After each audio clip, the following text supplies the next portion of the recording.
him as genius. People love dirty martinis because they're funky, and nothing brings the funk quite like MSG. But people are afraid of the ingredient, which is silly when you consider that no one's been able to reproduce harmful symptoms supposedly caused by MSG in a laboratory setting. So why would you add MSG to a dirty martini?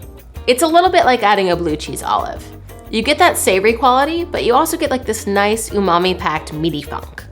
I have this giant martini glass, so I'm gonna go ahead and make a big old martini. Usually you would fill the stirring glass with ice right away, but because we need MSG to dissolve, we don't wanna chill our liquids just yet.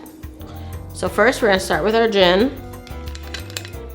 And because we're making a 5-ounce martini, we're gonna need 3.75 ounces of it.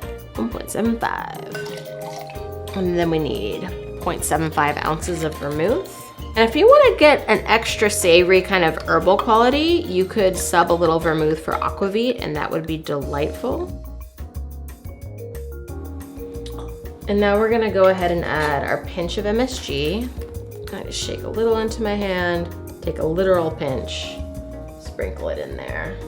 And then you just want to stir until the crystals fully dissolve.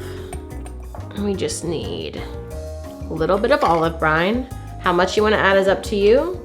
I like about 2 bar spoons full. And you need your ice. And then you just want to stir until it's well chilled and diluted. And you just strain her into your glass, garnish with an olive, and you take your reward. That's very nice.